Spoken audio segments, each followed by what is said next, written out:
Welcome to Copilots, the podcast where we watch not just the first episode of a show, but also the second. Some shows don't have the best pilot episode, and giving it the second chance might just change your mind. Here, we take that chance for you and let you know our opinion on if a show deserves more than one shot. I'm Justice. Alongside me is my co-pilot Josh. Now, let's get ready for takeoff. Your in-flight entertainment this time will be One Piece.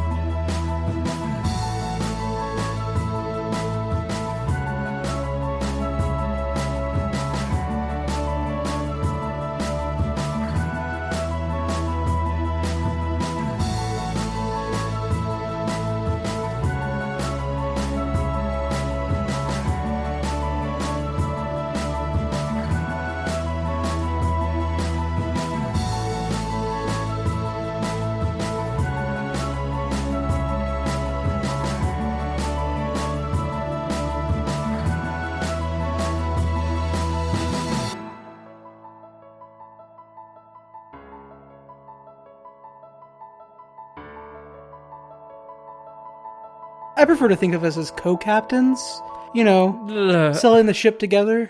No. See, if anyone's the captain here, it's me. You might maybe be quartermaster. Thank you. Bosun. Ouch. No, bosun's an elected position. The people have to care enough and think you'll represent their ideas. I think Wait, quartermaster's also an elected position? Pirates were pretty much known for democracy. Yeah. Speaking of pirates, One Piece is an original Netflix live-action television show. Yeah, something needed to fill the void left by Black Sails and Pirates of the Caribbean. And it's definitely not based off of any previous works ever, not an established title or anything. No, who else would come up with this? Like, this has the feeling of Netflix, I have some concepts, let's throw them all in this show and see what happens. Mm-hmm. It definitely doesn't have any type of anime vibe to it. Well, no, it's live action. And if there's one thing I know, it's that anime and live action do not go together. It is very rarely we see a live-action adaptation of an anime that is worth talking about in the slightest. Yeah, so definitely couldn't be that. Definitely couldn't be. A thing based off of like a 26-year-old manga that then got an anime, that'd be weird. It'd be wild to try to start a live-action show that you couldn't finish before your actors died. Yeah, you know what else would be wild? Doing a live action of another popular anime series when you just did one a bit ago that you fucking bombed. Yeah, it would be a bad decision to make if, like, the last anime you tried to adapt into live action bombed, and the one before that you tried to adapt into live action bombed, and the one you tried before that was a laughing stock and was just good for memes. And I mean, that's not even an account. That's generally not a great idea in general, because more often than not, people don't respond to them very well. Yeah, it's also like a really niche fan base you're going after, because typically, you're not going to get new viewers in. Yeah, you're going to get the diehards who are already in, and then you're going to try to tell them that they'll like this one as much, if not more than the original one. That said, we should cut the farce. One Piece is obviously based off the works by Oda. Mm-hmm. Ichiro Oda, yeah. Like you said, 26 years worth of manga at this point. Yep, 97 I think is when it first came out. Yep, I think so. Almost as old as the podcast hosts, one of them. I mean, it's like literally my age. Older than one of our best friends. Yep. But One Piece is it's probably one of the longest still running mangas, if not the longest still running manga. Mm-hmm. And it shows how to wrap it up. And that's why it's wild that Netflix is adapting it into a live action show. Yeah, pretty weird. But, I mean, especially coming off the heels of Cowboy Bebop. We kind of like beat at it, but Cowboy Bebop, Full Metal Alchemist, Death Note, like all of these live action undertakings Netflix has done. Let's be clear, Netflix has not done what I would call a good live action adaptation, that I'm aware of at least. The Full Metal Alchemist is the best one there is. Well, I mean, like, I'm not sure about their catalog in like Japan. They might have like some J-dramas that exist that are adapted. Well, because like, I'm not sure, maybe Netflix has like access to the live action version of Great Teacher Onizuka, but they didn't make that. By the way, that's a good live action adaptation. Full Metal Alchemist and Bleach. I didn't mention Bleach in here. Oh, yeah. Because both those live actions or Japanese productions under the Netflix umbrella. Yeah. There is no English language version of those except for like a sub. A pretty poor dub. Mm-hmm. Whereas Cowboy Bebop and Death Note were both massive English undertakings of Japanese IP. Exactly. And so is One Piece. Mm-hmm. And One Piece opens, as One Piece does, with the execution of Goldie Roger. I'm sorry, I have to stop you. Let's talk about episode 1, Romance Dawn. I am so embarrassed and upset. But One Piece opens, as it does, with the execution of Gold Roger. Yep. You'll notice I said that name 2 different ways, because his name is said 2 different ways. Yeah, I think like early on in the manga and the anime, it was Gold Roger, is how people would normally say it, or how we would see it. Maybe, I don't even remember. It's been a while. It's been a while, I say, having restarted the manga / anime this year. I did not. But, so we get Gold Roger. He is a pirate who is being moved up a giant elevator stand so people can witness his execution. And this episode starts with 22 years ago in Logetown, which is where his execution is happening. Yeah, very important that he gets his final words to the public. Mm-hmm. His final words sets off a new age of pirates. Yes. And that's his final words. Promise that whoever finds his treasure, the treasure he left in One Piece, hence the title of the show, will be king of the pirates. Yes. They're going to be king. Yeah. Josh is saying this all in the manner he is because we do not get the I left everything I own in One Piece line, which greatly upset him, understandably. I wouldn't even be upset if One Piece wasn't a diegetic name within the series.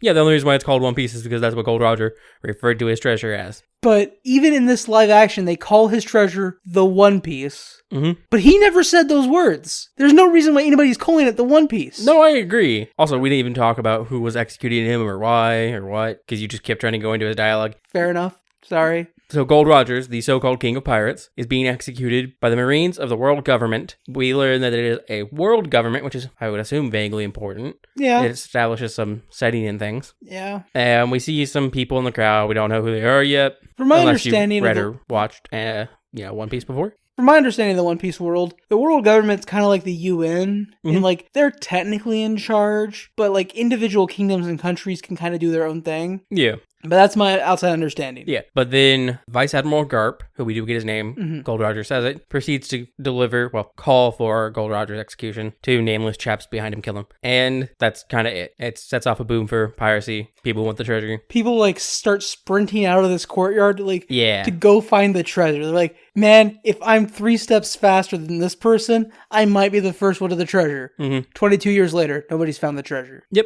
We fast forward, and we are introduced to Monkey D. Luffy. And he is giving a monologue about how he is going to be king of the pirates. Yep. He's going to be king. He's always wanted to be a pirate. Pirates are the greatest thing there could ever be. What else could you want? He's like, I'll need 9 to 10 men. Yeah. And the entire time he's having this speech, he is not really hastily, he is slowly bailing out this very tiny boat with a single bucket while talking to someone apparently. Talking to camera. Yeah. We then learn he's talking to a mail-carrying bird. Yep. With a little hat and satchel and goggles. I love the mail birds. Yeah, the mail birds are dope. One Piece, the best thing One Piece has, in my opinion, and I'm roughly 20% of the way through the manga. Yeah. The best thing One Piece has going for it is continuously and incredibly, the world building is fun. All the tiny little things. Yeah. The, snail phones, which we'll get into. The mail birds that, frequent from pirate ship to pirate ship. I'm sorry. You glossed over it. Get it? Snail phones. I don't get it. Do you really not get it? Is it supposed to be snail mail? The snail phones correspond calls across long distances like cell phone. Oh. Now that you mention it. Yeah, We even get tiny snail phones. So, Luffy's talking to this bird, the bird's gonna be part of his crew, and the bird flies away as his boat's sinking. Yep, and as the bird takes off, his boat starts to sink even faster. He does mention this is his first day as a pirate. Yes, he does.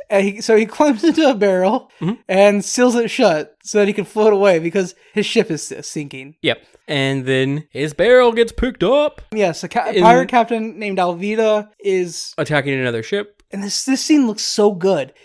Here's the thing. This is my overarching take on this One Piece live action show. Yeah. It's good. It's actually good. For an anime live adaptation, it's not bad. It's good. But it tries to do too much actual pirate stuff. It's too realistic. It's too piratey. It's too Black Sails, not enough. I honestly can't recall a time watching or reading One Piece when I saw a boarding party done the way that they introduced Alvida attacking another ship. Yeah, it's too Black Sails, not enough Pirates of the Caribbean. See, my biggest complaint is in there, but it's a niche part of your complaint. Oh, yeah? Yeah, I'll get to it at the end of this episode.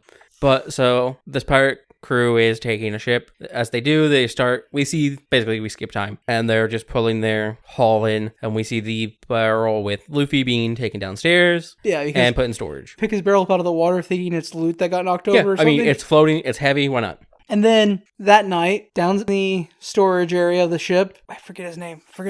Kobe, yeah. One of our main characters for these first 2 episodes is prepping something for Alvida, cleaning. Yeah, he's kind of just doing whatever. He is a ship boy. He is a cabin boy. Yeah, he's a cabin boy. And Luffy wakes up and busts out of his barrel. And terrifies Kobe because Kobe is very easily scared. And this is the first moment where Luffy didn't feel like Luffy to me because he immediately goes to make sure Kobe's quiet. Yeah. Which is not it doesn't make sense. Luffy from the manga or anime is not critically minded enough. I mean, he is at points. Sometimes. But not most of the time. Yeah, I get you though. He talks to Colby, tries to get food from Colby. Colby's like, if you're gonna escape, you need to do it now because we can hear Alvida snoring. Mm-hmm. Well, we hear Alvida snoring, and Luffy's like, "Is that a sea monster?" Because earlier Colby had mentioned sea monsters. Kobe Beef, Kobe Bryant, Kobe Cabin Boy. I'm sorry, they all started to drive me crazy. I'm sorry. Kobe had earlier mentioned about sea monsters and how nobody comes back from the Grand Line because Luffy was like, I'll be king of the pirates. I'm going to be king. And then he starts singing the entire pirate rap, diegetically, in the show. Best thing ever happened. I wonder how many times I could get away with repeating the I'm going to be king before you called me out on it. Oh, I wanted to from the get-go, but I was like, there's no need, and then you just kept doing it, so I had to. I was going to keep doing it forever, because pirate rap is the single best thing about One Piece. I know earlier I said it was the tiny world details, but honestly, it's the pirate rap. I'm sorry. 4Kids is known for doing atrocious dubs, but you know what they did do great? The pirate rap. The opening theme songs. Yeah, they did opening themes pretty well, actually. But yeah, so Kobe and Luffy sneak their way up to the top deck. And they're looking to get a lifeboat, and Luffy has picked up an orb. He's like, we're going to need this. Yeah. Well, actually, Kobe's handed it to him as they're having a conversation, because Luffy's wanting Kobe to come with him to leave. Yeah, because Kobe's mentioned that Alvida won't let anybody leave, and he doesn't really want to be a pirate. He wants to be a Marine. Well, he hasn't mentioned the Marine part yet. I think he does, because he mentions it when he's talking about how pirates are scum, which they have that conversation down in the hole. He does pirates are scum thing downstairs. Yeah. I could have just sworn he mentioned mine. But the Marine thing happens later. On the boat when they're leaving, you're right. Never mind. So Luffy goes to turn and smacks a bell, and it rings the bell, and suddenly the deck is filled with pirates. Alvida and her entire crew is there, and Alvida notices that Kobe has betrayed her. Yeah. But this is the second name drop we get of Roronoa Zoro, because when they first take the ship, she's asking if there's Roronoa Zoro aboard. Yeah. And it's not even the likes of a bounty hunter like Roronoa Zoro. True. We forgot something. Yeah, because if this was a show any lesser, I would be annoyed by this. Yeah. So immediately after Kobe and Luffy have their conversation in the hold, when they're talking about basically wanting to do what they want and why Luffy likes pirates. Yeah, because we get a flashback. Kobe is very adamant that all pirates are scum. There is no such thing as a good pirate. And Luffy's like, well, I disagree. You haven't met the pirates I have. Yeah, I'm a good pirate. There are good pirates, basically, is what he's getting at. Yeah.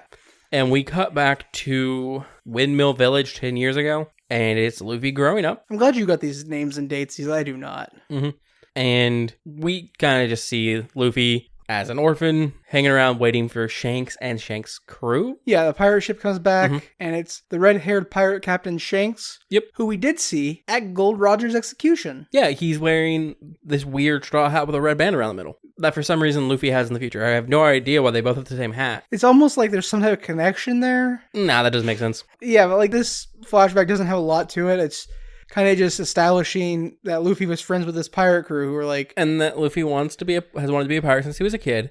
And we see him get his scar because he's trying to join with Shanks' crew. Oh, is that this flashback? Yeah. Okay. And Shanks is just like, no, you're not ready. It's pretty dangerous out there. So Luffy tries to stab his eye, apparently says he missed, but he cuts his cheek and we get his iconic crescent moon scar underneath his left eye. Because Shanks is like, it's dangerous, and Luffy's like, I'm not scared of danger, I'll prove it. And that's not danger, Luffy, that's pain. There's a difference.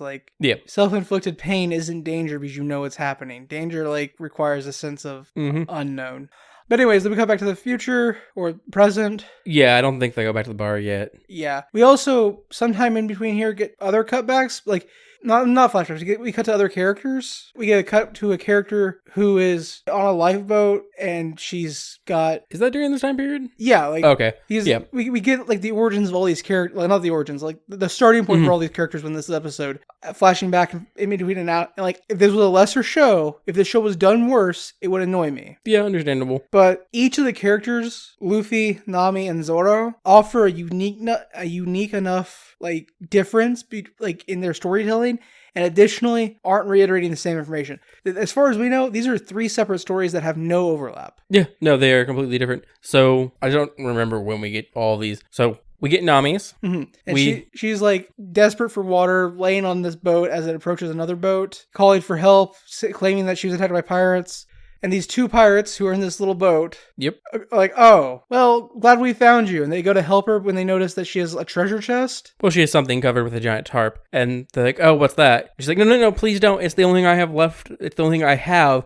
And they go and they rip the tarp off and they see a treasure chest. Off. And there's a lock that they're having a problem with. They eventually knock the lock off, pop it open, and it's completely empty. So they turn around to yell at her, and they look around because she's not there anymore. And neither is their boat. And it is selling off. She's stepping off from the side, leaning it over to them and yelling thanks. And then we have Zoro's first scene, which he's sitting in a circle of candles meditating. Well, we also see that she pulls out a fuck ton of maps, which... Oh, yeah. Not super important, but technically is very important to her character. Mm-hmm. Then we have Zoro's scene, which is him sitting in a circle of candles. Yep. And a man approaches him from behind, and he's like, I'm with Baroque Works, and we're looking to hire you. I am 9 with Mr. 7. Mr. 7, yeah. Mm-hmm. And Zoro has some really fun lines where he's like, oh, if I sign up, does it come with a free face tattoo? Because my favorite's number 1, and then holds up a middle finger at the guy. Because Mr. 7 has a number 7 tattooed on his face. To which 7 replies, basically like, hey, to refuse us is to die, so then he goes to kill him, and Zoro just cuts him in half. Yeah, Zoro does Zoro Which, stuff. I don't believe anything from Baroque Works gets, like, intro until, like, after Barate in the manga. Yeah, as far I think he just kills someone else when we first see him. No, and this scene is exactly out of the manga. Yeah, but I think it's from a later point. Yeah, but we don't get this scene until Baroque Works, because like we don't get this scene until they start talking about how they were trying to recruit Zoro. Yeah, I didn't think we got anything until like after Barate with Baroque Works. Baroque Works doesn't even like I think we see Baroque Works agents on the Barate, but like they're not mentioned, they're not called out. They just use the same Oda uses the same character asset later as the Baroque Work agent, which makes sense because the idea is the Baroque Works of it like... Anyways, yeah, in the manga and anime, Baroque Works gets zero mention until later on. There's a few minor changes in these first 2 episodes that do occur differently from the manga and the anime, but they're not bad changes. No, and I want to get into some of the stuff that is like almost panel for panel recreations, because it's done really well, but we'll have to get there for that. Yeah. So back with Luffy. Alvida has shown up and she is upset that she believes Kobe has sold her out to a bounty hunter, not even one she's aware of, really. So she goes to attack Luffy and Kobe. Luffy, as he will do, goes, I'm not a bounty hunter. I'm a pirate. I'm going to be king of the pirates. Yeah. And she's like the only person, the best part out here is who? And then because her pirate crew worships her / fears her enough to chant, says Alvida is the greatest. Multiple times. But Kobe doesn't. Yeah, which angers Alvida, so she takes her giant spiked club and proceeds to try to crush Luffy's skull. And it just bounces off his head. He's made of rubber. How did that happen? Yo ho ho, he took a bite of gum gum. Ah, God. You're welcome. I knew you wanted that setup. I could feel it in your soul. And then one of Alvida's goons pulls a gun and goes to immediately shoot Luffy. It enters his skin, deforms, and then slingshots back into the guy. Yeah, and he's just dead, blatantly dead. Blatantly dead. Which is a thing that the show has going, like, not for it or against it, just going. This show is much more violent than early One Piece is, in a much more overt manner. Yeah, because early One Piece gets by on the fact that it takes a more cartoony aspect with Luffy. Because its primary character is made of rubber. Yeah, and the other characters are just weird. Like, Alvida's design in the manga is not a normal she's supposed to be like body this, shape. She's supposed to be like this thick, ugly hag of a woman. Yeah, and the joke is that she thinks she's beautiful. It's not a great joke. But that joke is not in this show at all. No, not really. It's good. Like, she's a tyrant and she's cruel in the show, but she's not like, who's the most beautiful? And in addition to being a tyrant, yeah. Because in the manga and the anime early on, she's only ever really a tyrant when you contradict her on that. But, And like even going back when we see her take the ship originally. Yeah, she just crushes, I assume, the captain's skull because she's asking about Roronoa Zoro. And the guy answers and supplies information. It's like he's not on the ship anymore. We dropped him off at Sixus Island. We don't know where he went after Sixus. And then she just crushes his skull. Yep. So then a full fight breaks out between Luffy and Alvida's crew. And it is their first... This is them just playing, hey, look, the main guy's made of rubber. Watch us do all these CGI effects with him. And it's fine. It's a fairly good fight. And it ends with Luffy knocking Alvida off her boat with a gum pistol. Which is basically a slingshot punch. Yep. And then he steals a boat. Well, he doesn't steal a boat. He asks if anybody else has any problems with Kobe or Kobe leaving. Yep. And then him and Kobe leave. And he has to convince Kobe to leave again. He's going to be like, look, you don't want to be a pirate. You don't want to be here. Come with me. Yeah. And so they do. And they're on a boat. And then this is actually where we get the flashbacks to both Zoro and Nami, I believe. Yeah. But we also on the boat, Luffy's like, off to the Grand Line. And Kobe's like, which way is that? And Luffy goes, oh, I don't know. And Kobe's like, you don't even have a map? Yeah, and Luffy's like, no. So they decide to head to the nearest marine place. They decide to head to the nearest island to see if they can find a map of the Grand Line. Yep. But also, Kobe still isn't sold on the whole pirate thing. And Luffy's like, look, is there anything that you wanted to always do or that you want? Because that's what being a pirate is for me. It's the thing I want most. Yeah. And Kobe's like, oh, it's stupid. But Luffy stands up, slaps him, and then immediately sits back down and smiles. And he's like, it's not stupid. This scene is the scene where I realized my biggest issue with Luffy as a character in this. He doesn't have the energy or the dynamicism of either the manga or the anime. Yeah. Because his slap in the live action feels too much like I Am soap opera slap. But like the slap in the anime and the slap in the manga feels so like quick and violent and pivotal. And it's not like a cruel violence. It's a sudden, sharp violence that's like just a snap. Yeah. And it's because Luffy's like, hey, don't ever talk bad about your dreams for you. Like, you have to be the person that supports your dreams and supports you. Yeah. And Kobe goes, I always wanted to be a Marine, but I told you it was stupid. And Luffy's like, nah, dude. That sounds cool. That's cool. You got to do that. Let's find the nearest Marine base. And we can drop you off, and I'll get a crew. And I'll get a map. Yeah. So they head to Shell Island. And there's another Luffy flashback somewhere around here. Yeah, it's the one where he eats the gum. Yeah, we see him at a bar with people, which I think means we actually saw the bar thing last time. Yeah. Because Shanks gets accosted by another pirate. Luffy gets upset, and we see him eat the gum in his next flashback. Yeah, so Shanks and his crew are all celebrating a successful pillaging thing. And another pirate crew comes in ordering whiskey. And there is none because Shanks and his crew will drink it. So Shanks takes the half bottle of whiskey he has left and offers it to the other guy. He's like, hey, look, don't even have to pay for it. That guy's like, what am I supposed to do with half a bottle of whiskey? And Shanks goes, well, you drink it. So good. His line delivery is excellent. Luffy's line delivery, subpar. Luffy's line delivery gets better by the end of episode 2, in my opinion. Shanks' line delivery, amazing. So the guy just shatters the bottle on the counter and gets whiskey all over Shanks. Yeah, and Shanks just cleans it up. Shanks asks, you know her name. Makino. I remembered her name randomly for no fucking reason. Asks Makino, the proprietor of the bar, for a broom and starts cleaning up the glass. And the other crew just to make fun of him. Knock more shit on the ground, laugh, and leave. And then Luffy charges in to yell at Shanks for not being a manly guy, not being a good pirate, and being not man enough. Yeah. And Shanks is just like, not everything can be solved with violence. I think Shanks teaches, not just Luffy, but Shanks' character in this first opening bit, both in the manga, anime, and the live action, teaches a very valuable lesson because, it's not about the disrespect he shows to Shanks. And, we learn later, that's not what Shanks cares about. So what? He spilled some whiskey that He spilled some whiskey on my shirt. That's fine. He spilled whiskey that I already was willing to give away. I don't care that he wasted it. And it wasn't a big enough issue to actually, get into anything for. So I cleaned it up. Let's move on with our lives. Yep. But Luffy's you don't have enough respect for yourself to stand up for yourself, which is also a very valid stance. It's kind of the stance he's giving to Kobe here. But in, a fit of childish anger or whatever, he goes into Shanks's treasures, wares, whatever. Yeah. And finds a fancy box, opens it. A fancy box that Yasop dropped on the boat. Yeah. And when he dropped it, Shanks was like, hey, be careful with that. It's worth more than your life. Ha ha ha. Yeah. He opens the fancy box and inside's a weird looking purple fruit. Yeah, it looks all purpley clouds and has a weird T shape on top. And then he consumes it. Every last bit of it. Which answers my question that I've always kind of wondered, how much devil fruit do you have to eat to get... Yo ho ho, he took a bite of gum gum. That's what the theme song says. That's what the theme song says.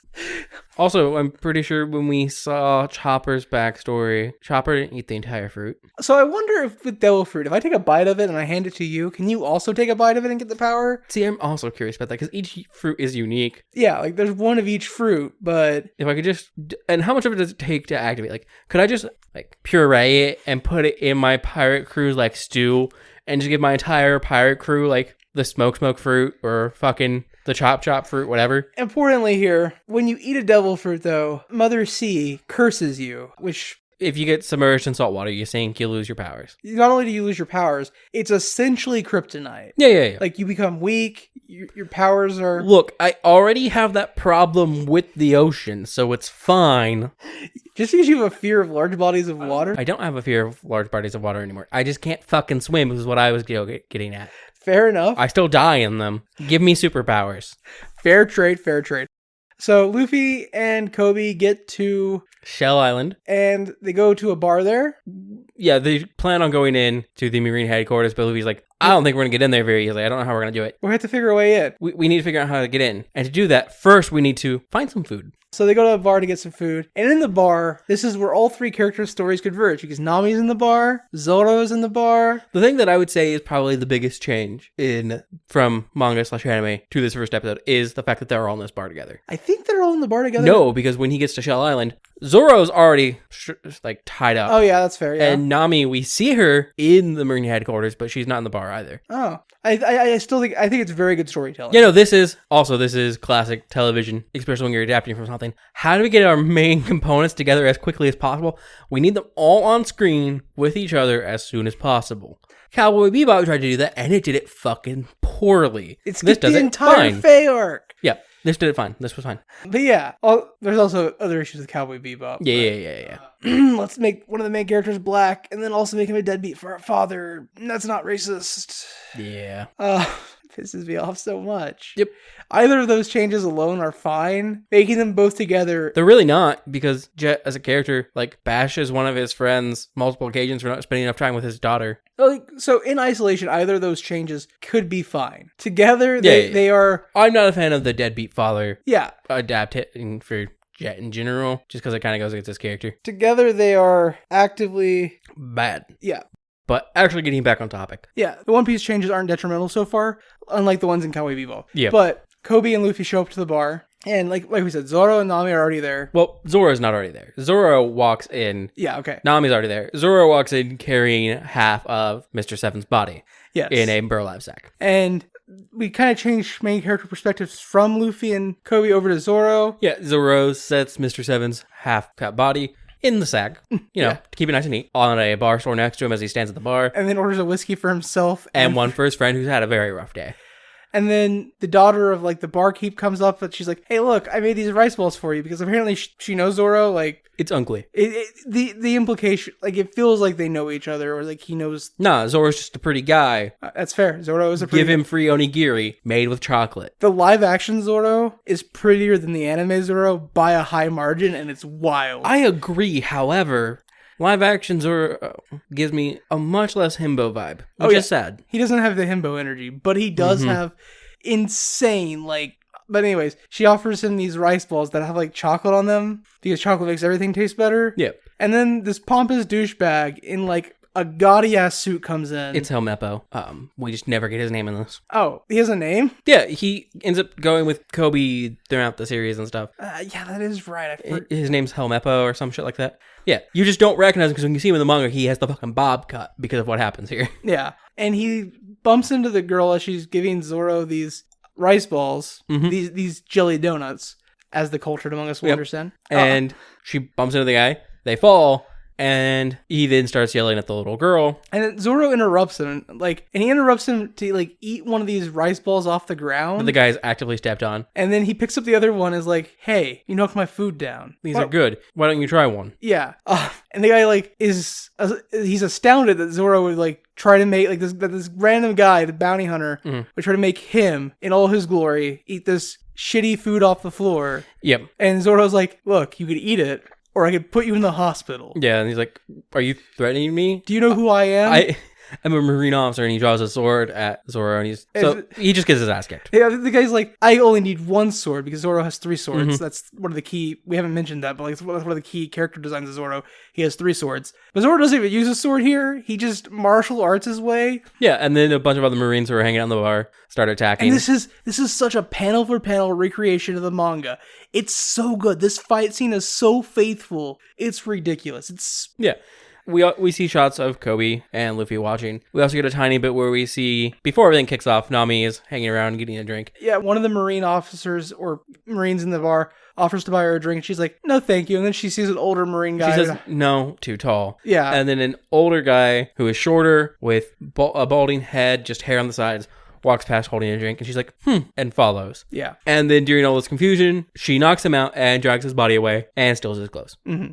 But like the whole time this fighting's going on, Luffy's like, that guy. He's like, he's a really cool fighter. Not only that, but like Luffy's like respecting Zoro, like tells Kobe, hey, that guy, he's a good dude. Did you just see what he did? Like, yeah. Not only did he stand up for that little girl and protect her, but like he also made her feel good about her food. Yeah. And like he's just, and at the same time, Kobe's like, I can't believe that bounty hunter. Yeah, Luffy's going off on this whole thing about how this bounty hunter, this guy is a good guy. Because Kobe at first starts mentioning, like, why is that Marine being like that? He's supposed to help those who can't help themselves. He's supposed to protect that little girl.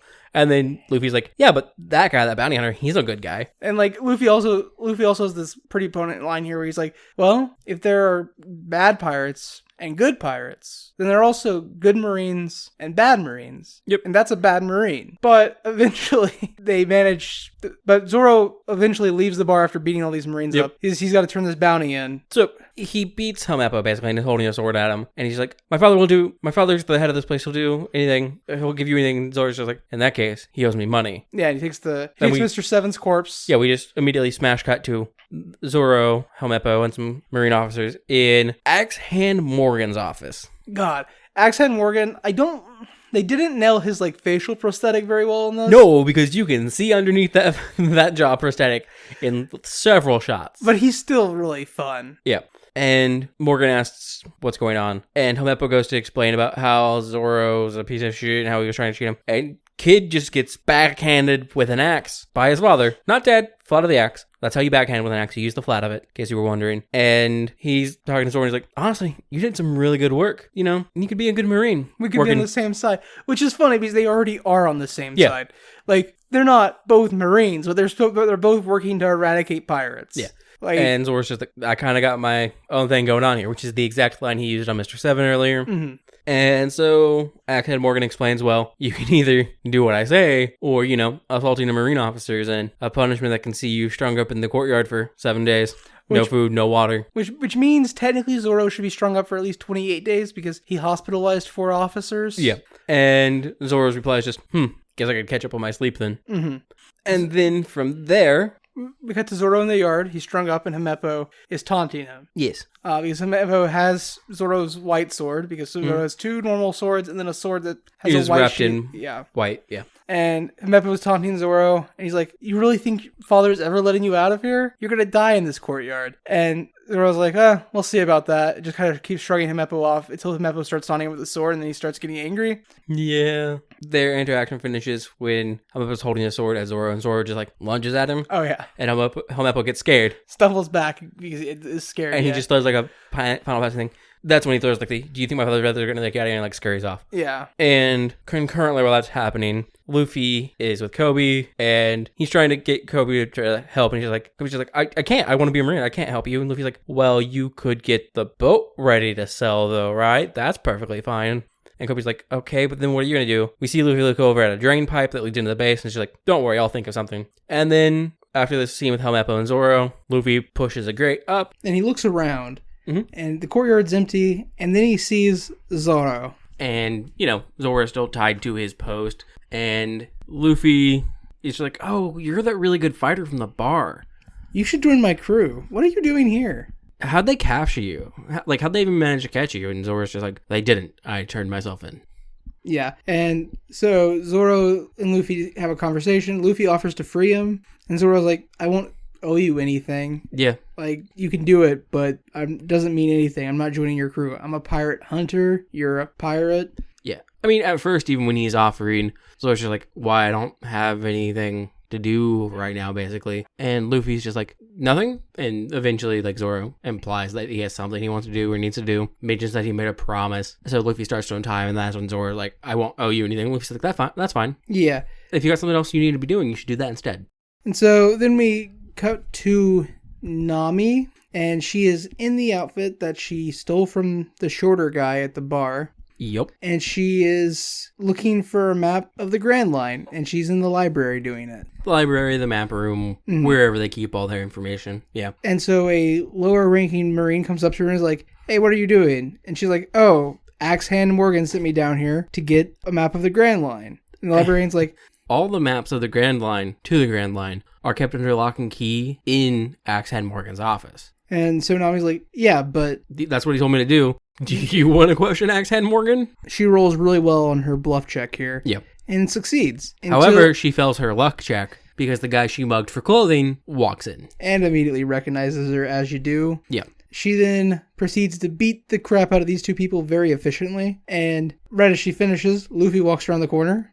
And she's like, what are you doing here? You can't be down here. I'm going to have to arrest you. And he's like, well, then you'd have to arrest yourself, too. She's like, no, I'm a Marine. He's like, I've been here the whole time. I know you're not a Marine. You were at the bar. You stole that guy's clothes. And he's like, I'm also looking for a map of the Grand Line. You should join my pirate crew. And she's just like, what are we going to do? Walk over to him and ask him for a map? He's like, do you think we could? And so they decide that they are going to journey together, apparently, up to Axe Hand Morgan's office and steal the map. Yeah. By which, when I say they're going to do it together, I mean, Nami says she's going to get it. Luffy says, nah, I'm going to get it first. And then they just travel together to get it. Mm-hmm.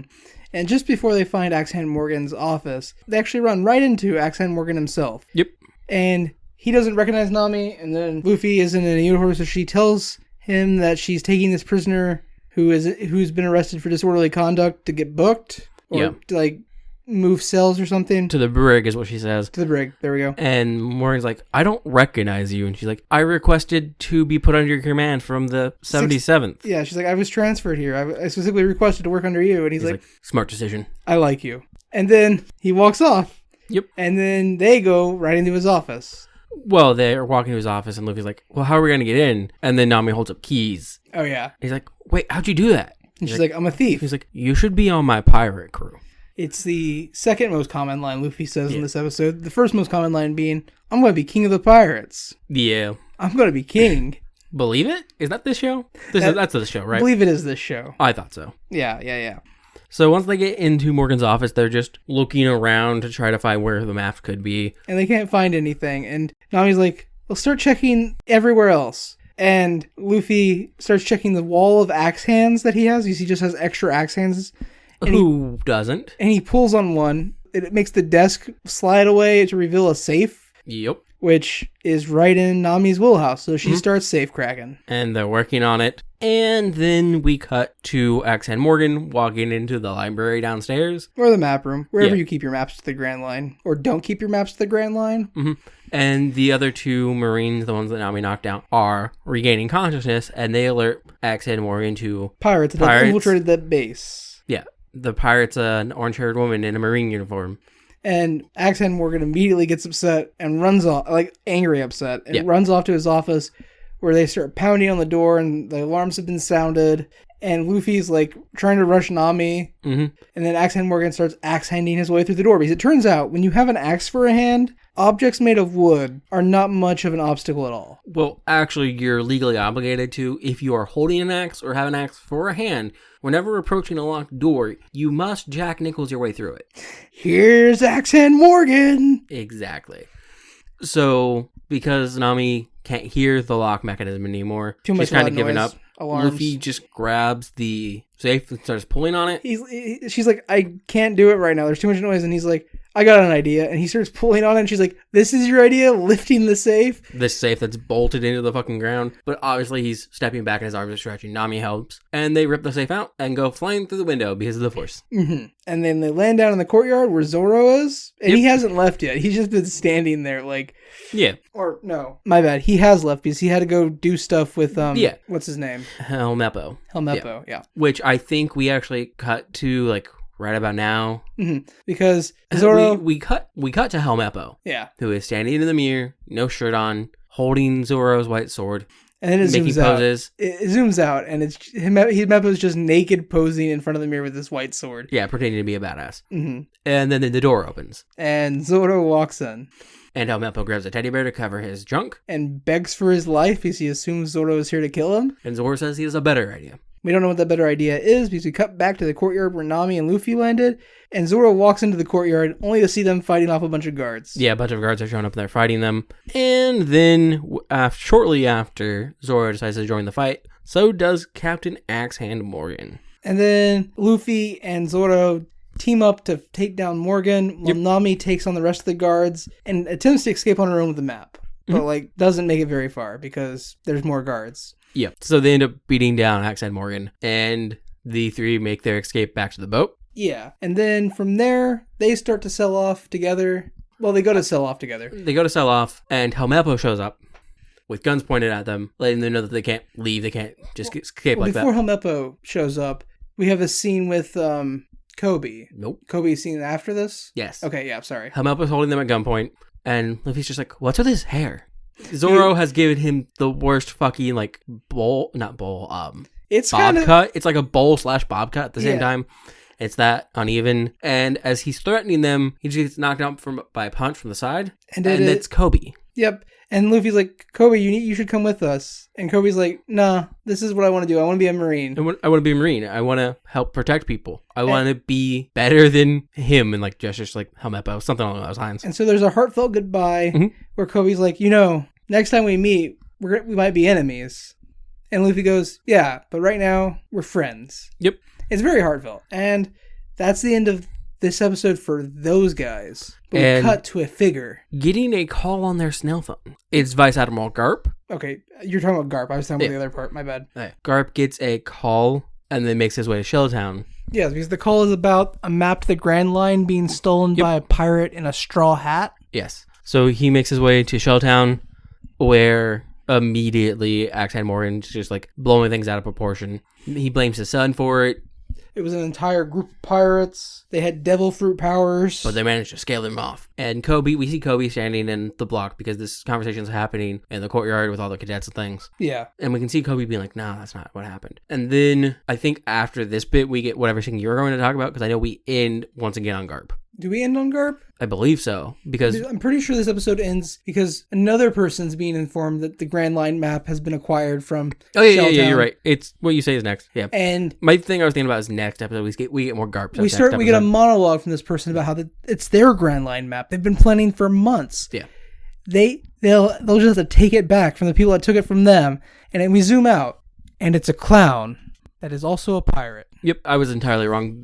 Garp just gets a phone call being notified about the map. He doesn't show up until next episode. Yeah, that's what I was thinking. Yeah, that's my bad. So, thoughts? Episode 1 of Netflix's original series, completely original series. Definitely not based on anything, or with the creative direction of Oda. No, or with casting direction from Oda. No, or that'd be weird, man. Yeah, completely original. It would also be weird for a mangaka to be completely involved in the adaptation of one of their properties. I don't think it's legally allowed. And for the property to turn out good. Yeah, I don't think it's legally allowed. The last time I remember a mangaka being this involved with a property was Dragon Ball Evolution.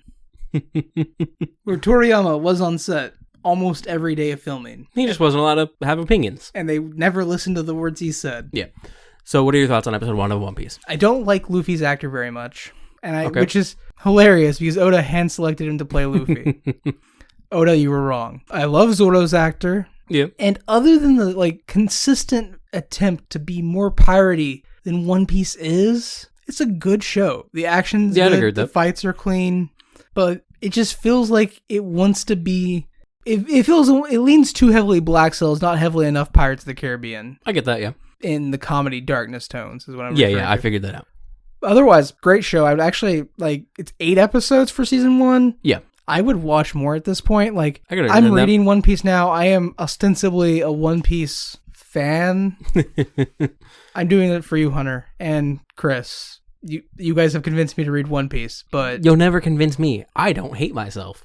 I still am not in love with it. So, but I do like this show enough to go watch the rest of it because 7 hours of my life, which it's not even 7 hours because this first episode's an hour, but the next episodes are like 43 to 44 minutes. Well, like 50-ish minutes, but yeah. So it's not even another 7 hours of my life versus reading the next 700 chapters.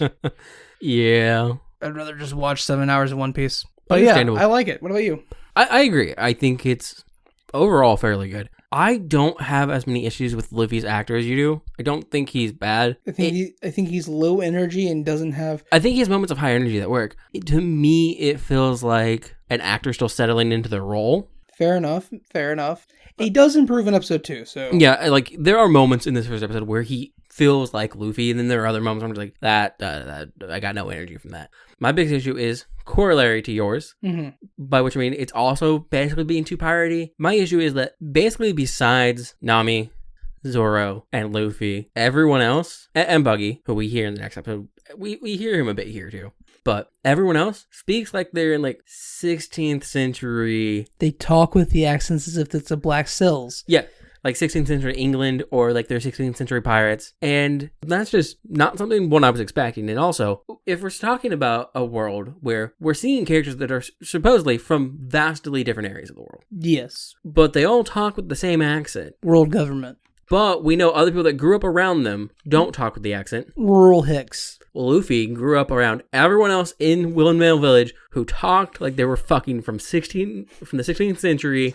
Look, I can keep giving you answers, but none of them are going to fit. Yeah, because... like, that's my issue. Like, it feels off. It feels so off. Just let people talk in their normal voice. Maybe. It would work. It fits with One Piece. That's what One Piece does. Like, obviously, your tone for, the anime, you're not talking in your voice. You're talking in the voice for that character. So, like, whatever characteristic they have or, like, their build, right? Maybe they are all talking in their voice. You're telling me they're all fucking British. They're all from the fucking 16th century. They've just been teleported to now and are being forced to film One Piece. Yes. I'm pretty sure I've seen some of these actors before. You have not. Okay. Whatever. I'm good to go on to episode 2 if you are. Yeah, episode 2. And I am going to remember to give us the title this time. This one is entitled The Man in the Straw Hat. Yeah. So this episode's about Luffy. No. He is the titular man in the straw hat. No. It's about Samurai Jack or Mugen. Also, honestly, shouldn't this episode have been called The Man in the Straw Hat? It would make more sense. I know it's specifically about Shanks and like Shanks leaving, but it's also about like Luffy inheriting the hat and... Really, the focal point of this episode is the hat. Like, the episode should have been called The Man in the Straw Hat. I'm not like... I mean, The Man in the Straw Hat is... The Man in the Straw Hat's better. I think The Straw Hat is also just better than The Man in the Straw Hat. The Straw Hat Society? Yeah. Oh, I forgot to mention something that I did also enjoy about the episode. Previously. Oh, yes. It's somewhat in the anime and manga as well. You see it kind of often, especially in some shonen stuff, especially from like the late 90s, early 2000s. But they did it well, even in scenes that weren't panel from the manga. Just the Kurosawa-esque inspiration to some of the shots and the styling of it. Especially for Zoro's fight scene early on. Yeah, and that's all I really had to say. Well, actually, while we're talking about like things that did well, that 90s manga and anime, especially shonens, did not, most of the character outfits, especially Zoro and Luffy, are like pretty spot on, 1-to-1 with the anime. Yeah. Nami's is not. No, because Nami's actual outfit in the anime and in the manga is hideously oversexed for no actual reason. I mean, this one's pretty accurate to the very early beginning because Nami's dressed more conservatively in the beginning of the anime and manga. Yeah, but this is her outfit throughout the rest of the show. Yeah, no, I'm fine with that. I'm just saying, like, this tracks for the first part. That's my point. Like, this show is much better about treating its women character. Its woman character. The main cast for One Piece for a long time only has one woman character. Yeah. However, it also treats Alvida better, like we said when we were talking about her. Actually, it does treat the women characters thus far better, and that's praiseworthy, even if it's a very minimal hurdle. Yes. So episode 2 once again begins with Luffy flashbacks. Yep. He's doing stretchy stuff at the bar. Yeah, he's just... as a kid. He's trying to gum pistol a glass bottle on the table, but instead punches a stool. And the bartender... Makino. She's like, hey, look, just because you have unique abilities, like, you are still going to have to, like, be careful with those, especially because of the curse of the devil fruit. Yeah. Here she explains the whole seawater thing. We mentioned this earlier. It's relevant in this episode. Yeah. She mentions, seawater takes away your power. You can't swim. You'll just die. And then Shanks shows up. And Luffy's like, hey, Shanks, can I join your crew? Oh. Luffy asks everybody to join his crew because Shanks never asked him to join his crew. Yeah, basically. Holy shit, the psychology there is actually astounding. So, Shanks shows up, Luffy asks to join his crew, and Shanks refuses, and Luffy's like, well, I can just ask you when you come back. And then Shanks is just like, that's the thing. When we leave, we're not coming back. And Luffy is depressed. Absolutely crushed. Yep. You might say destroyed. It's kind of like he's a Wookiee, and he's on a planet's surface, and the moon's falling towards him, but in order to save Luke Skywalker's life, he has to die. Kind of like that. See, I was going to say, it was like everyone telling you can never achieve the dream that you wanted just because of the circumstances of your birth. So you meet your hero, the one person you've ever truly believed in, and has just been the symbol of everything that's right with the world and that anybody can do something. And then you ask them if you can do it, and they're just like, no. And then you're left towering, standing above the heights that humanity has reached, looking down upon them all and questioning whether you belong with them. I love this bit. The incredible Star Wars, very good line. Thank you. You were doing Syndrome, right? No. But let's be clear here. Now that you've mentioned it, Midoriya's interaction with All Might is just Syndrome again. That's where I thought you were going. My bad. Like at first, my hero just doesn't turn him into a villain. At first I was like, oh yeah, this is my hero. And like you kept going, I was like, no, this is Syndrome. I think it was Syndrome explaining that scene, maybe? Oh, fuck. So I'm going to just continue the flashbacks because they are spread out throughout the episode. Yeah, but it's just... We get more flashbacks throughout the episode. Here, let me allow you to know how they narratively fit into the episode.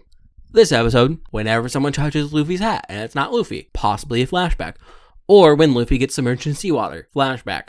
Yeah, okay. Their connotations are out of the way. They tie to that. Let's go. So, the same gang of pirates who came in and bashed the whiskey on the floor in episode 1 come back to the bar, and Shanks is there. They get into a bit of an altercation, and then the pirate threatens to hurt Luffy because Luffy smarted it off to him in some way. And Shanks goes, oh, yeah, so it's fine if you, dump some whiskey on me, spill a little bit of whiskey, but you're not going to threaten my friends?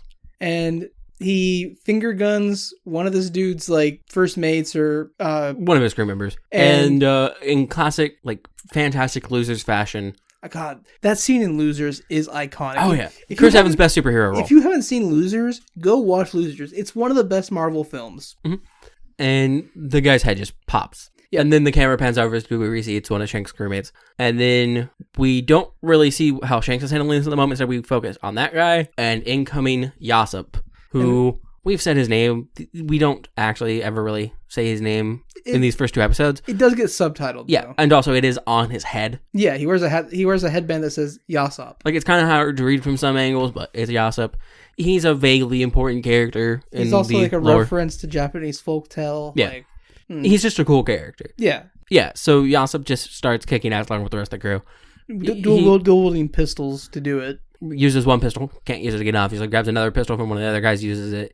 And then when he can't get access to readily available pistols anymore, he just starts pistol whipping people. Yep. Up and down like a little stretch of dock. It's great. It's very good. And then, when the fight clears, Shanks is like, wait, where's Luffy? Yep. And it turns out the captain of the other pirate crew and Luffy have disappeared. Mm-hmm.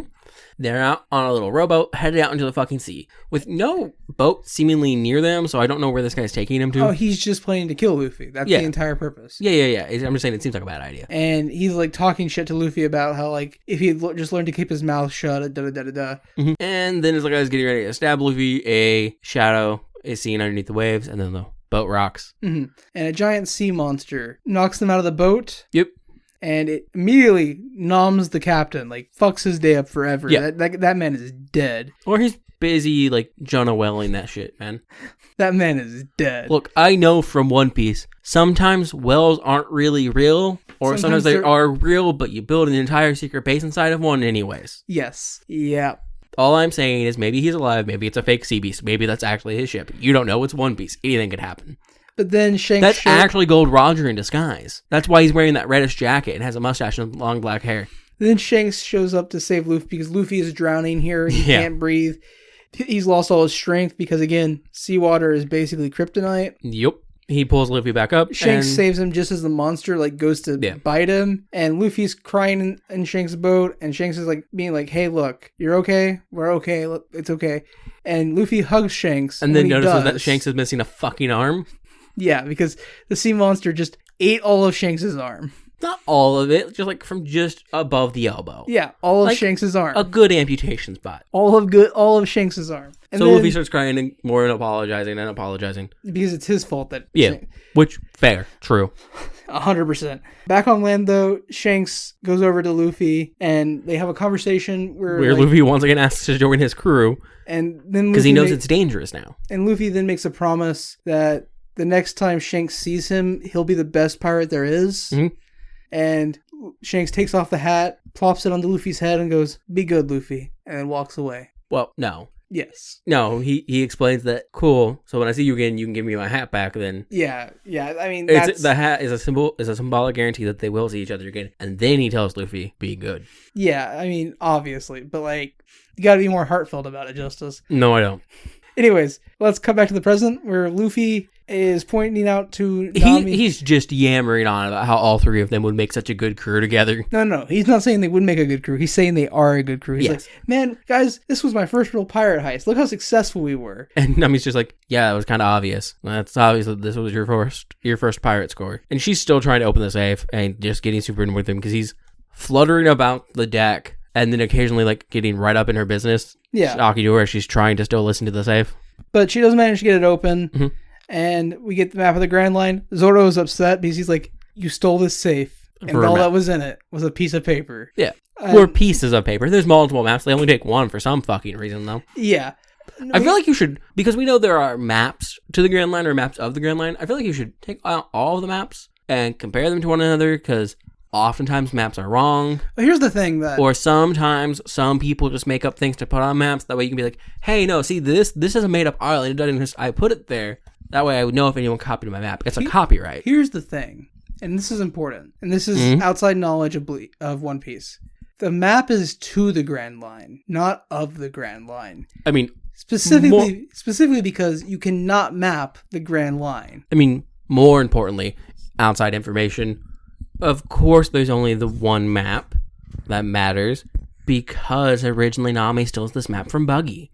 There's only one map to worry about. Yeah, but also... But it'd be weird if Axe Head Morgan, for some reason, kept only one map to the Grand Line in a hidden floor safe. Yeah. But, like, it is also important that it's a map to the Grand Line, because, specifically speaking, the Grand Line consistently changes. The islands move. Yeah. The magnetic directions aren't always correct. It's fucking weird and wonky. Yeah. So, it's not a map of the Grand Line. It's a map to the Grand Line. Yeah. But that's besides the point, because also, while Nami is looking at this map and, like, she essentially does some world exposition for us, but in, like, that Luffy is stupid and doesn't know about, like, the actual ocean. Because she asks if he knows where they're going or some shit like that. He's like, to the Grand Line. She's like, which direction is that? Yeah, so she explains that the world is divided up into 4 different quadrants: the East Blue, North Blue, West Blue, and South Blue. And there's a thin strip of land that circles the entire globe. Mm-hmm. I don't know if it circles on the equator or the Miranda. I think it's on the Meridian. Meridian, yeah. But it's called the Red Line, and it's a chain of land, like the only non-islands. Yep. And then perpendicular to that is the band of ocean called the Grand Line, which has its own separate current. And things get weird around it. Yeah, which is like the treacherous stretch of oceans that they're going to. It's where the One Piece supposedly is, and it's where Gold Roger made his name. He's the only pirate to sell the Grand Line. Yeah. So I think like the introduction into that was Nami also made a comment about how Luffy was a horrible navigator. Yeah. And after she explains this, Luffy's just like, "You're an excellent navigator. You should join my crew." Yeah. And then we see giant red flares. Yeah, we also learn here that Nami doesn't think the One Piece is a real thing. Yeah. We then see giant red flares streak through the sky, and they kind of like descend into a gas over Luffy's boat. Yeah, and they're all like, that smells weird. And they start blacking out. Before they do, before Luffy does, he sees a Jolly Roger with a clown nose. Mm-hmm. And he takes the map, puts it back in its map case, and just sword swallows that bitch. He is made of rubber. So they wake up in a box. All 3 of them in a box. I want you to know I hate you so much right now. You know what I was staring at you for. You know what I wanted out of that. And they're all wondering where the fuck they are, if they've been taken by... They assume it's Marines that have caught them. Or at least Nami and Zoro do. But Luffy tells them that it was pirates. He saw a Jolly Roger. It's better that way. Nami's just like, pirates are better. And Zoro's like, yeah, pirates are better than Marines. Pirates don't have any formal training. They're easier to kill. And Luffy's like, maybe I could talk to them. And Nami's like, they're pirates. And then the box falls apart. Yeah, well, Nami freaks out on the map, and he's like, oh, I have it in a safe place. It's in a safe place. Oh, really? Where would that be? So the box falls open, and the trio find themselves in the middle of a circus. Yep. And then the ringmaster of the circus, the clown, is the pirate captain, Buggy. Mm-hmm. And Luffy starts clapping excitedly, and we see that there's a bunch of people in a crowd clapping as well. Oh, also, Luffy recognizes Buggy, but doesn't remember his name. Yes. Which is the best ongoing bit in all of One Piece. Yeah. The fact that Luffy doesn't know Buggy's name is astounding. Yeah. I love it so much. So, when we see the crowd shot, though, we said that they're all chained up. Mm-hmm. But Luffy recognizes Buggy because he saw Buggy's wanted poster back at Shelltown. Mm-hmm. But he doesn't remember what the name was. Yeah, and... Binky? I think he says Binky here. Anyways, Buggy starts grilling them for the map that he wants. Yep. And Luffy essentially makes a comment about not knowing something. Who knows? And Buggy freaks out because it turns out Buggy's clown nose, not a prop or like a piece of an accessory. Yeah, or maybe it is. Who knows? No, it's his nose. You can see like it's his nose. I don't know about that. He knows about that. Nose? Nose? Yeah. Yeah. It's his real nose. And so Buggy freaks out. He has Zoro and Nami taken away to be like... Well, he starts freaking out about that. And Buggy's bringing up the map again. Mm-hmm. And he's like... He just mentioned being a pirate and stuff. And Luffy's like, I'm going to be king of the pirates. And Buggy's like, no, I shall be the king of the pirates. Me, my freaks, my rejects. And I will be the king of them all. So Zoro steps forward to threaten them all. Oh, yeah. That's right. Sorry. And then... As Zoro is doing classic Zoro things and escalating things to a fight. Now, the best part here is just, like, Buggy and Luffy get into I'm going to be king of the pirates. No, I'm going to be king. I'm going to be king of the pirates. Dad said I could be the king this time. And then Zoro draws his sword and goes, okay.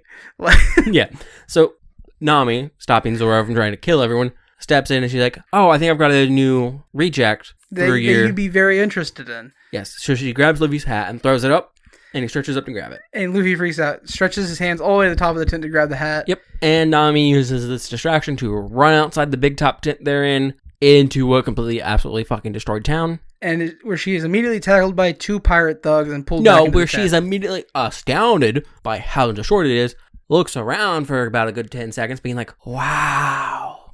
And then is immediately tackled by 2 pirate clowns. And vaguely struggles but gets pulled back inside, and then her and Zoro get carted off to be imprisoned. Yeah, and my bad, Zoro didn't have a sword. He didn't draw a sword. He just still threatened people. He just tried to start a fight without a sword because they did have their weapons taken from them when they were put in the box. Yep. And do you believe we see Luffy first out of the 3 of them in their new imprisonments? No, because we see Nami and Zoro. Okay. And they're bickering back and forth. Yeah. Nami is in a cage. A bird cage, yeah. Yep, a very large bird cage. And Zoro is strapped to a spinning knife throwing board. Mm-hmm. And Zoro's talking about, like, when he gets out of here... He's gonna fucking kill everyone. And he's just like pulling on his restraints. It's just like, look... There's no point in that. Stop that. You're not even you are strong enough to just rip that out of the wall. Yeah. And he's like... He looks at her and then keeps pulling. He's like, what are you gonna do? He's like, at least I'm doing something. She's like, so am I. And she reaches into a sock and pulls out a lockpick. He's like, you have a lockpick on you? She's like, I have 4 of them.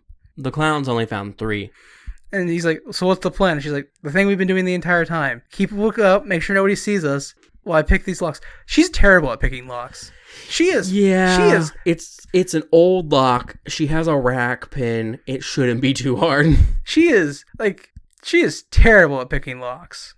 You can pick a simple lock like the one she's doing with a pumpkin cutter, like the shitty ones that you can buy for like $1.50. You mean the $1.50 wave rakes? Yeah. Yeah, I do. Because that's what they are. Yeah. But it literally takes the rest of this 40-minute, well, most of the rest of this 40-minute episode for her to pick her handcuffs. Yeah. Well, to pick the lock on the door to her cage. Yeah, sorry. Not even handcuffs. It's not like she's picking behind her back. Yeah, handcuffs would be harder. Yeah. Your wrists already disposed. So then we go back to Luffy. Because they hear Luffy screaming. Yeah. That's why. Yeah. You're right. And we don't see Luffy when we first pan into the shot. We see a bunch of horrified looking audience members. There were air quotes around there. And somebody is like standing at a wheel rolling a rack. Mm-hmm. He's like, please don't make me. And Buggy yells at him to do it. This guy was the mayor of this town, or technically still is. If the town is gone, but the people are still there, is he still the mayor?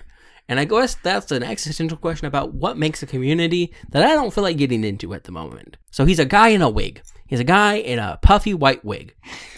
I think he's the mayor of the former town. But the people are still there. The town is still, like, the town's land is still there. The town still exists. Yeah, but it's also been conquered. But has it? Yes. Like, is Buggy a conquering? Yes. Okay. He's a conquering force. We don't see the Buggy bomb things in this, but I mean, it's you don't fuck with Buggy. So we then see that it is Luffy who has all 4 of his limbs have been tied to a rack, and he's being stretched across the entirety of this big tent. He's not having a problem with it. It's almost like he's made of rubber. Like this was a bad decision from someone. How did that happen? So Buggy is like straightforward asking, "Hey, where's my map? Do you have my map? The map of the Grand Line." I don't have it. I don't know what you're talking about. And he keeps like stretching Luffy, and Luffy's like, "Man, this isn't like we can do this all day. I can literally do this all day." So Buggy's like, "Fine, we'll switch it up." You know, I know a pirate who wore a hat like that, and Luffy's immediately like, "Oh, you knew Shanks?" Because Luffy does not know how to hold on to information to save his life. Luffy doesn't understand what interrogation is. Yeah, like he's just like, "Oh, he's no longer asking about the map." Ooh, now we can just talk about things. Yeah, and so like Buggy is like needling on the right things for Luffy to like he's getting a reaction. Buggy's like, "Yeah, me and Shanks were on a crew together when we were about your age. Shanks betrayed me. Mm-hmm. He was like, always he betrays everyone. He always cared about the spotlight too much, not like me, who only wants the spotlight on me. He wouldn't share it. Yeah, yeah." And he's like, "Let me guess, he wouldn't share it with you either." And like that kind of hits home because like it's right, but like when Luffy refuses to like answer and engage, Buggy demands that the former mayor of the former town, however you want to classify him, stretch Luffy more. And the guy's like, "No, I don't want to. You can't make me." And Buggy goes, "Oh, okay. Well, how about that kid right there? We'll put him on the rack instead. Yeah, come here." And like as he's like getting the kid like pulled towards the rack where Luffy's stretched out, Luffy is like, "That's enough. Leave him alone." And he's like, "What are you doing? Like, you're stuck there." Also, he's made of rubber, so he just slips out of his restraints. Yep. And is perfectly fine because, again, I don't know if you've caught this yet. He's made of rubber. Exactly. So once he busts out of his restraints, Luffy winds back his fist and punches Buggy so hard he knocks the guy's fucking head off. Right into the lap of an audience member who starts screaming, freaking out. The audience freaks out in general. Yeah. And then we cut to Buggy's head, and it rotates, looks up at the person whose lap it's in, and like does a comedic bit. He's like, "Hello there, thanks for the catch," or something like that, yeah. And then we hear and his head just pops back onto his body. Mm-hmm. And then we get Buggy taking the moment to exposit that he too has eaten a devil fruit. He ate the chop fruit. You can slice him, you can dice him, you can do whatever, but he'll always come back together. Yep. Yeah, so he just knocks Luffy the fuck out. Yeah, because he doesn't just knock Luffy out. Luffy's trying to punch him. He's separating things, and then he's like, "And here's another neat thing I can do." And we see his hand is holding a little balloon up by Luffy's head. He squishes it. It's a puff of the same smoke. Yeah, and Luffy falls unconscious, only to wake. I would argue that it's still knocking the fuck out. It's just the connotation is different. It's not my fault people would assume I meant punch or kick.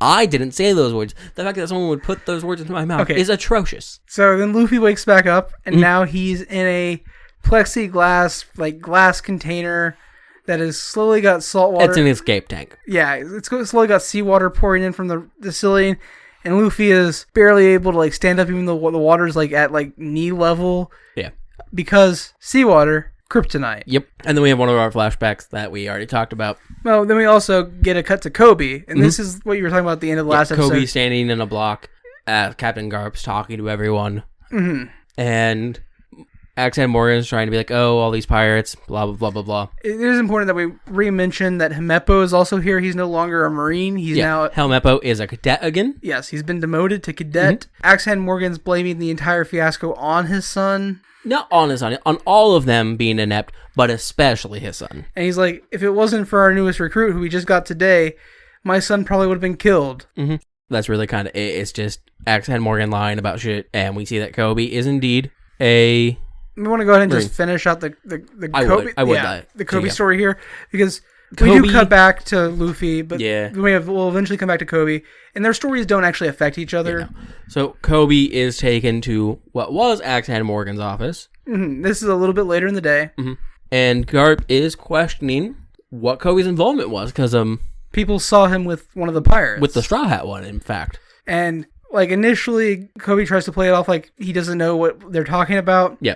But then Kobe admits everything. He's like, look, I was a captive of the pirate Alvida. And this pirate, Luffy, the straw hat. Mm-hmm. He saved me, and he brought me here. And then Garp is like, so, are you loyal to him? Are you pretending to be a pirate? And he's like, no, I've always wanted... Are you pretending to be a Marine? And he's like, no, I've always wanted to be a Marine. He's like, Garp's like, well, why didn't you say anything to us then? He's like, I didn't think they let me enlist. And then Garp has this beautiful line. He's like, so, you have any loyalty to this pirate? And, like, this question is obviously a test. Mm-hmm. And Kobe passes it with flying colors because Kobe goes... Well, he hesitates for a moment. He hesitates. Garp intenses. And his answer is, he's a pirate. Yep. Such a good answer. Fuck. And then Garp goes, okay, then. You're coming with me. Yep. You'll be training under me on my ship, and you'll be there when we apprehend this pirate. Yeah.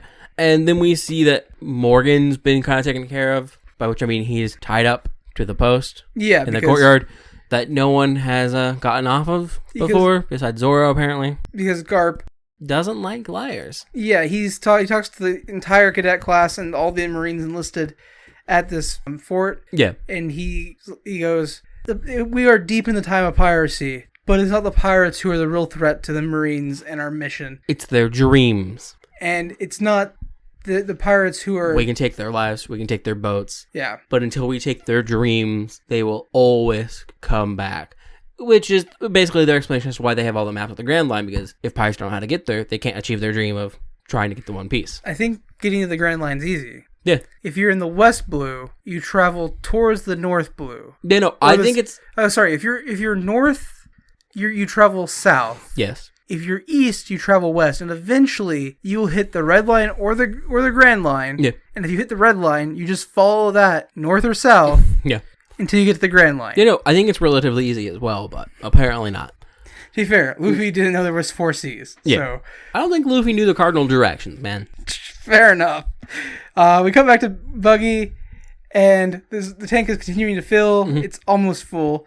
Nami and Zoro Buggy's insisting, as the tank gets so far, it's above Luffy's head. Buggy's insisting that, just tell me. And you can do it, my crew. You can be the number 2. Yeah. To the king. You can bow at the feet of the king of pirates. And Luffy's looking at him and he taps on the glass. And Buggy looks a bit confused. Hold on, because we do have a bit of a Zoro story that we need to address. Yeah. While Nami is picking the lock, one of the members of Buggy's crew comes in. Yes. Because he has who honestly his design looks more like he belongs in Bleach or Naruto. He looks so much like a Bleach character. I mean, he looks like a Bleach character who would be a lieutenant, or he looks like Deirdre, yeah. From Naruto's long lost twin brother. Well, that makes sense because Zoro hunted him down and killed his brother. Yeah. Because we're given this story about how this guy and his brother were fleeing from, and more of their crew were fleeing from Zoro. And he hunted across the marshlands like a demon. He hunted them like a demon, which the demon Zoro is one of his nicknames. Yeah. And for 3 days and nights, he tracked them without stopping for food or water, and eventually killed this man's brother because the guy's brother stayed back to Yeah, he cut off his head for a few berries. Berries is what their currency is, by the way. And so he's playing with Zoro because he's throwing knives at this board. Well, the best part, in my opinion, is Zoro's responses to that. Mm-hmm. He's mentioning the story to him, and Zoro's like, I don't remember that. And he's like, you cut off his head for a few berries, and Zoro's like, that sounds like me. He doesn't just say that sounds like me. He smiles a little bit and goes, that sounds like me. Yeah. It's a very Wolverine moment, which Zoro has a bit of Wolverine energy. So this entire time, this guy's been throwing knives at Zoro after spinning the board. Mm-hmm. And when he says that sounds like me, he throws one again, and it lands right above Zoro's right wrist, right next to a fucking rope. And so Zoro starts sawing away at it. Yeah. And then Zoro goes, if I were you, I wouldn't look behind you. Yeah.